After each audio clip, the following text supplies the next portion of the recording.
No programa de hoje, vamos tratar de um assunto bem instigante: o desafio de ficar sóbrio.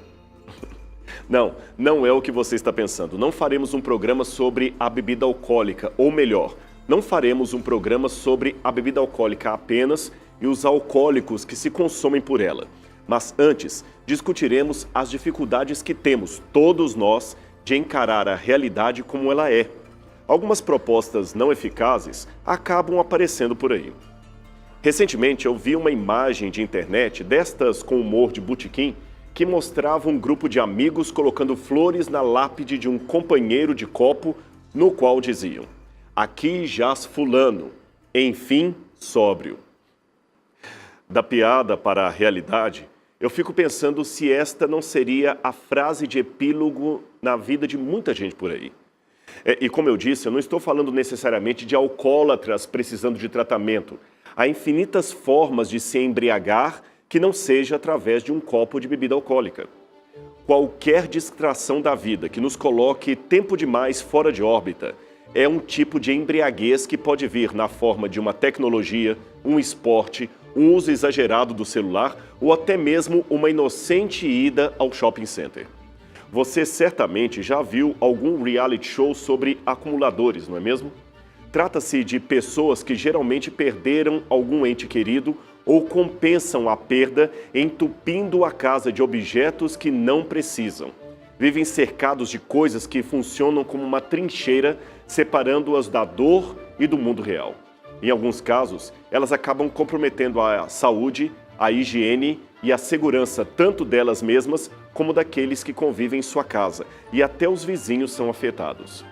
Esta é uma triste realidade que afeta milhares de pessoas em todo o mundo.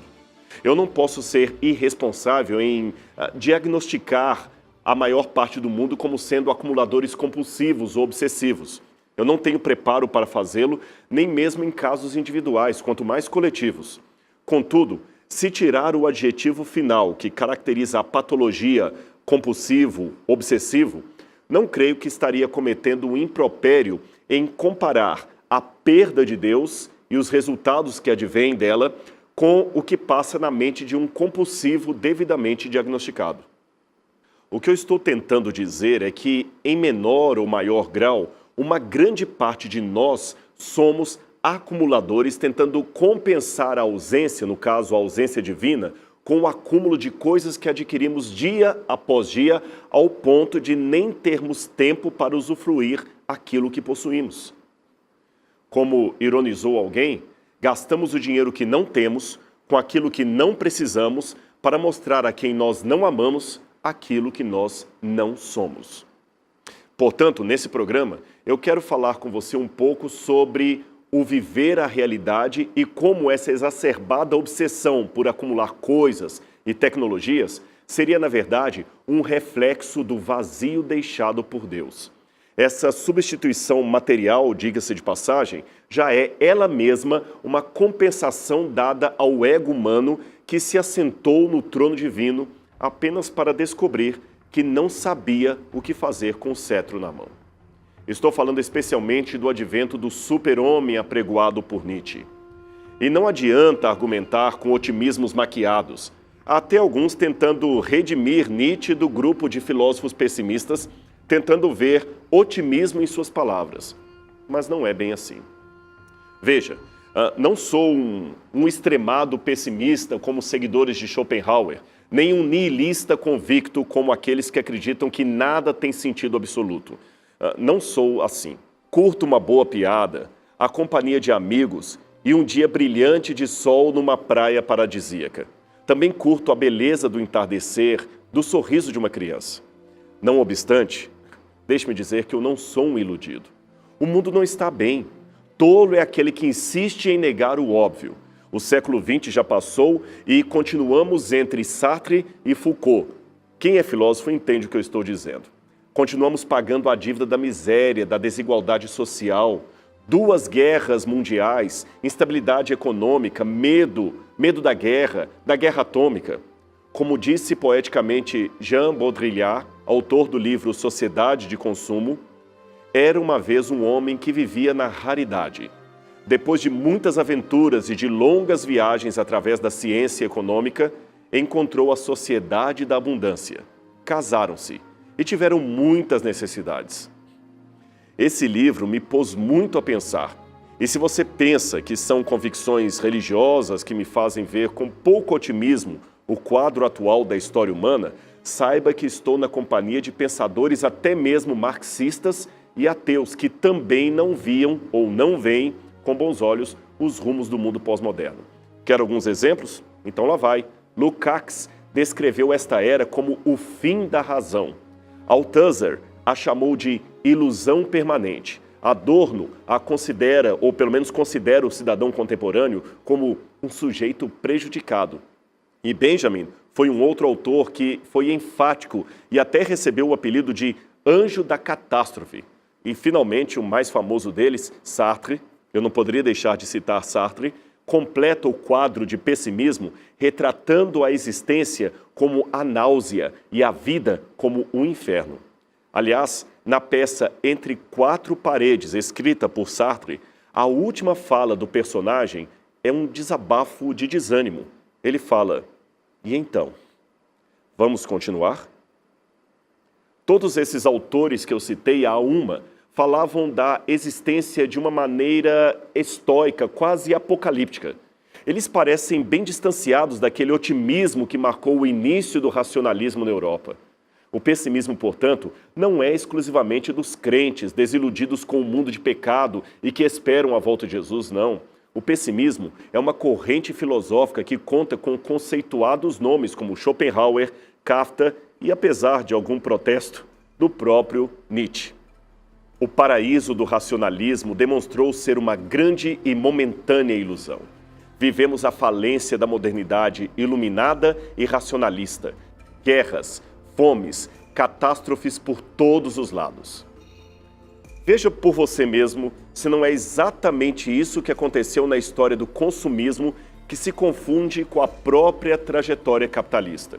Como você sabe, os economistas geralmente dividem o capitalismo em 3 fases ou 3 estágios. O primeiro, comercial ou mercantil, também chamado de pré-capitalismo, que vai do século XV ao século XVIII. O segundo, o industrial ou industrialista, entre os séculos XVIII e XIX. E, finalmente, o terceiro, o financeiro ou monopolista, a partir do século XX.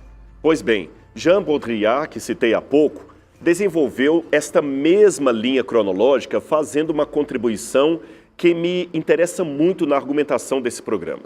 Eu sei que neste assunto é mais comum falar da teoria de Bauman, da sociedade líquida, mas deixe-me deter um pouco em Baudrillard.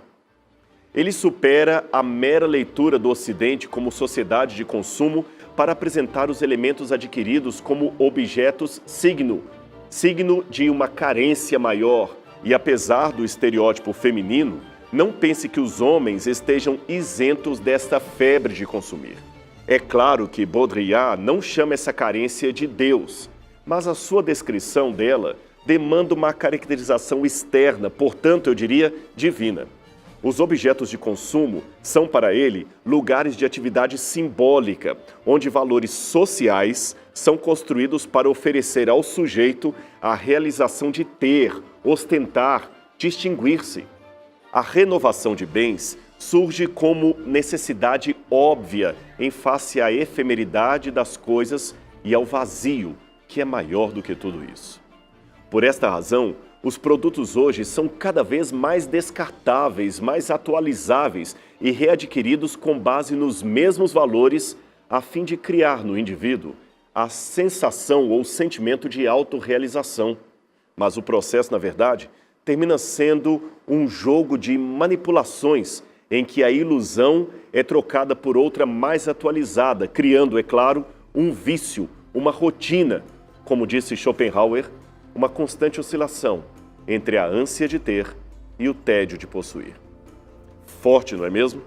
A sociedade de consumo pós-moderna e sem Deus consome imagens, signos em forma de logomarcas e mensagens em forma de comerciais que estão distantes da realidade humana. Veja bem como são a maioria das propagandas. Cenas de uma família feliz numa praia maravilhosa, se refrescando com um refrigerante nada saudável e ainda por cima, dando a impressão de que tudo aquilo, toda aquela felicidade de plástico, só existe porque eles estão bebendo aquele refrigerante.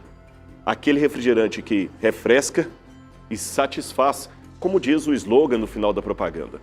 Você percebeu a troca e a inversão de valores em comerciais como este?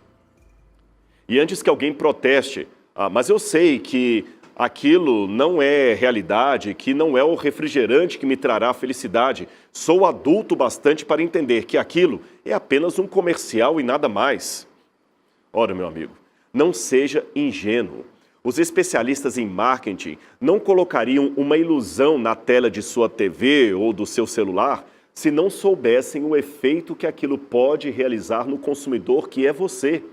E a prova maior disto é que quando seus filhos têm sede, eles não querem beber mais água, eles querem beber aquele refrigerante. E quando ficam adultos, vão trocar o refrigerante pela cerveja. Este é o poder da mídia na sociedade de consumo. Não é apenas um produto que você está consumindo, é tudo aquilo que a marca do produto promete trazer para você e para a sua família. No início, o signo era a representação de uma realidade básica. A roupa era comumente usada para se vestir e a comida para se alimentar. Apesar das mazelas, a sociedade ainda tinha a ideia do divino. Não precisava teoricamente preencher o seu lugar. Depois, com o advento da Revolução Industrial, o signo se mascarara e pervertera a realidade básica dos seres humanos. E como é que a realidade foi pervertida? Simples. Somos hoje estimulados a consumir cada vez mais coisas do que realmente precisamos. Deus deixara o seu trono e o ser humano assumiu a soberania do posto de Deus, precisando de oferendas, nesse caso, para si mesmo. Afinal de contas, o ser humano pós-moderno se acha, ele mesmo, uma divindade. Nesta fase, as roupas começam a ser primariamente um sinal de poder, de estilo, de prestígio. E o alimento, um ritual para fechar negócios ou um intervalo na fábrica, longe de casa, junto com colegas de trabalho. No terceiro estágio, o signo mascara a ausência de uma realidade básica. Veja, nós não comemos mais, nós nos empanturramos, isto enquanto outros morrem de fome. O problema de muitas sociedades não é mais se alimentar, mas fazer regime, porque muitos hoje estão acima do peso. Veja, não quero com isso dizer que aqueles que estão acima do peso são pessoas de mau caráter. Não se trata disto.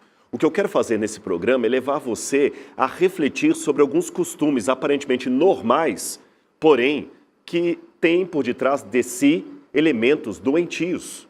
Junto a esse fastio pós-consumo que Schopenhauer chamou de ânsia de ter e tédio de possuir, está a ausência sentimental de valores. Os valores sociais continuam porque não temos nada para colocar no lugar deles, porém já não servem para acalmar o coração inquieto das massas. A partir daí, o autor Baudrillard acrescenta um quarto estágio, mas sobre ele falaremos depois do intervalo. Então não saia daí, o Evidências volta já já.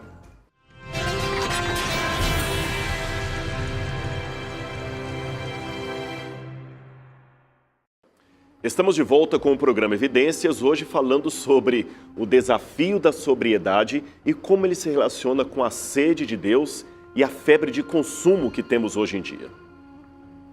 Para isso, estamos anotando alguns pensamentos do teórico Jean Baudrillard, que descreveu acerca da sociedade de consumo e fazendo, é claro, a nossa própria leitura da relação que tudo isso teria com o sagrado.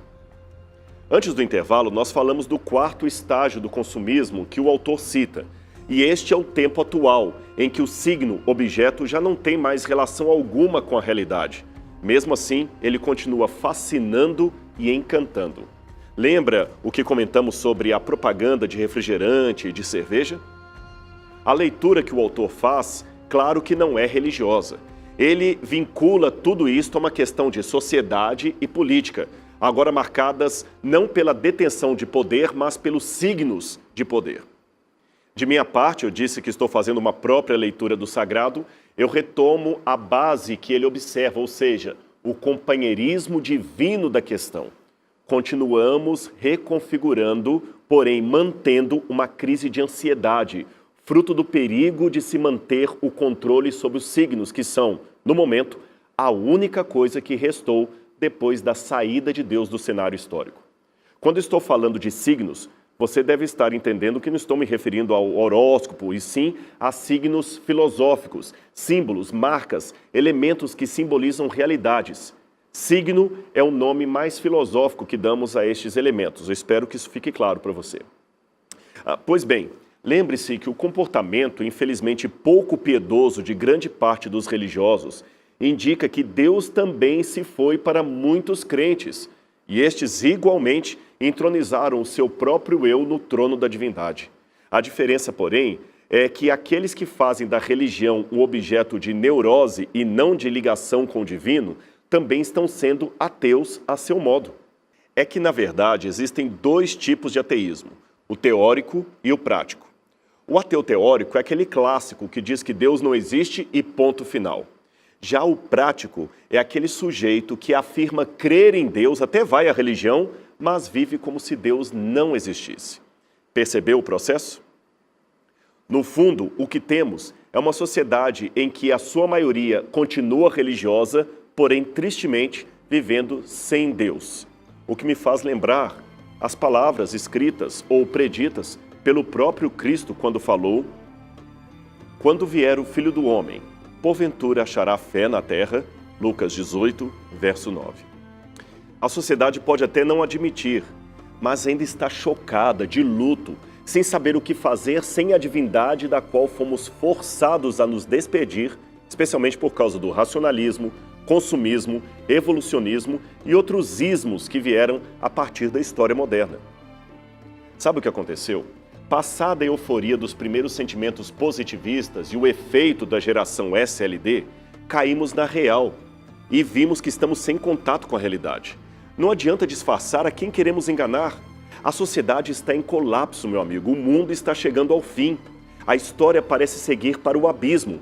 Os sintomas são intoleráveis e, por isto mesmo, tornamo-nos verdadeiros mortos-vivos, vagando sem rumo em busca de um cérebro. Novamente, eu cito o prognóstico de Cristo. Os homens desmaiarão de terror, apreensivos com o que estará sobrevindo ao mundo, e os poderes celestiais serão abalados. Lucas 21, 26. O problema é que nem mesmo essa situação caótica fez a humanidade se voltar para Deus. Pelo contrário, quanto pior a situação fica, mais empedernidos em seus próprios pecados os homens se tornam. Como disse o Apocalipse, falando de um tempo por vir em que terríveis pragas assolarão a humanidade, mas os homens não se arrependeram dos seus pecados, nem louvaram a glória de Deus. Pelo contrário, amaldiçoaram o nome de Deus, que tem autoridade sobre essas pragas. Apocalipse 16, verso 9. É muito sério o que o Apocalipse diz. Mas como é que alguém não se arrepende nem teme a Deus mesmo diante de tais castigos? A resposta está justamente na temática do programa de hoje: fuga da realidade. Não queremos muito falar do que causa nossa dor. Preferimos fugir do assunto como crianças fogem de injeção. Fugimos nas drogas, fugimos nas festas, nas baladas, fugimos no imaginário. A maneira, digamos, educada de fazer isto é solicitando que cada um tenha o seu próprio modo de viver e pensar sem emitir juízos sobre o pensar do outro, cada cabeça uma sentença. É deste modo que cada um esconde a sua própria tristeza sem dar motivos das suas convicções. Veja, as massas hoje em dia não se expressam, elas são sondadas. Em vez de verificar a sua verdadeira necessidade espiritual e emocional, pesquisam-se as tendências de mercado. Irônico, o que era para ser uma necessidade humana virou necessidade de mercado. Isso é muito triste. Coisificou-se o ser humano. Evitando saber do que as pessoas realmente precisam, as pesquisas acabam sendo a contratação de especialistas em marketing para convencer as próprias pessoas pesquisadas de que elas não podem viver sem aquele objeto signo, sem aquele produto. Elege-se o importante no lugar do essencial. E assim alimenta-se a ilusão coletiva com analgésicos hedonistas e bens de consumo que até aliviam a dor, mas não resolvem o problema da alma. A incoerência maior desse cenário fica por conta da suposta bandeira de liberdade que, por vezes, toma a forma de uma ditadura de massas e uma opressão exercida por minorias que não desejam apenas o direito de existir, mas que todos sejam como elas. Eu acho interessante como muitos jovens rejeitam a religião, principalmente a religião mais conservadora, por causa dos estatutos que esta mesma tem de não fumar, não beber, não participar de certos entretenimentos. Mas, curiosamente, estes mesmos jovens sucumbem a uma pressão de grupo ou de maioria, ou ainda uma pressão de mídia que determina, sem perguntar a sua opinião, o que eles devem comer, o que devem vestir, o que devem tatuar em seu corpo, tudo por uma simples razão: se sentirem aceitos, respeitados ou amados em algum clã da sociedade. Pois cada tribo ou cada grupo, é claro, tem o seu próprio código de valor e cada um cede para este ou para aquele no qual gostaria de estar inserido. Aliás, esta é a razão porque muitos iniciam um caminho muitas vezes sem volta no terrível mundo das drogas e da promiscuidade. O mais irônico é que muitos jovens se juntam a gangues e grupos pouco recomendáveis apenas porque querem se sentir amados e talvez não sintam esse amor em casa, na família ou nos amigos de bem. Então eles cedem e se entregam a um grupo negando completamente os valores aos quais foram antes colocados ou ensinados. Mas ao invés de serem amados por esses grupos ao qual se filiaram, eles são cobrados a se vestir, fumar, beber, enfim, se comportar como manda aquela onda, senão serão excluídos da galera. E também não terão o grande amor que tanto desejam. Ou seja, esse amor prometido nunca seja. Como disse Jesus aqui no Novo Testamento, e por se multiplicar a iniquidade, o amor de muitos esfriará. Mateus 24, verso 13. E o irônico é que muitos se tornam infelizes de tanto querer ser felizes. Continuam se sentindo rejeitados e isolados, mesmo vivendo em meio a uma galera, em meio a um grupo. E os que promovem esta rebeldia contra Deus fazem discursos inteligentes e bonitinhos, discursos, por exemplo, de superar a educação passada, esquecer aquela sociedade chauvinista, machista, patriarcal. Fazem discursos de respirar novos ares e, com isto, acabam levando muitos para o seu redil, principalmente dentre os jovens.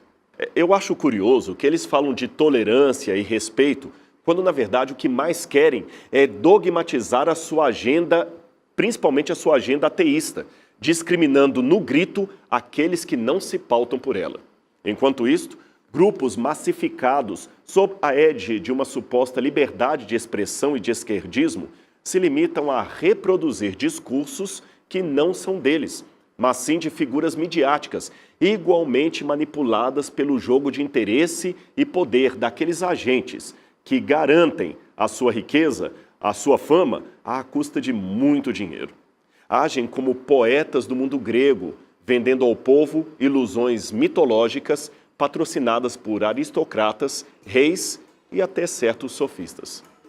Sabe, porém, isto, escreveu São Paulo, que nos últimos dias sobrevirão tempos trabalhosos, porque haverá homens amantes de si mesmos, avarentos, presunçosos, soberbos, blasfemos, desobedientes a pais e mães, ingratos, profanos, sem afeto natural, irreconciliáveis, caluniadores, incontinentes, cruéis, sem amor para com os bons, traidores, obstinados, orgulhosos, mais amigos dos deleites que amigos de Deus, tendo aparência de piedade, mas negando a eficácia dela, que aprendem sempre e nunca chegam ao conhecimento da verdade. 2 Timóteo, capítulo 3, versos 1 a 7. Sabe por que o consumismo não satisfaz? É porque, na verdade, o que nós precisamos, meu amigo, é de Deus. Isto mesmo. Sem Deus, a vida é apenas um momento que logo se vai. Mas com Deus, teremos a vida eterna. E por que não aceitamos então a promessa da vida eterna de Deus? É por isto que as pessoas estão se entregando cada vez mais à loucura do uísque, das drogas. Nessas condições, eu entendo porque sem Deus é melhor a loucura do que a lucidez. Aliás, como expressou Fernando Pessoa, sem a loucura, o que é o homem, senão uma besta sadia, cadáver adiado que procria? Mas não, a Bíblia não diz que somos isto. A Bíblia afirma que somos muito mais. Nós somos seres criados e amados pelo Criador do universo. Somos feitos à imagem e semelhança de Deus e graças à cruz de Cristo, nós somos candidatos à vida eterna, uma vida com um propósito e um sentido. Este é o resumo do Evangelho. É isto que alimenta a nossa alma. Temos sede de Deus e não sede de produtos humanos. O programa Evidências de hoje fica por aqui, mas semana que vem eu tenho um novo encontro com você para falarmos sobre filosofia, teologia, história e também arqueologia. Portanto, não perca o nosso encontro aqui na TV Novo Tempo, o seu canal da esperança.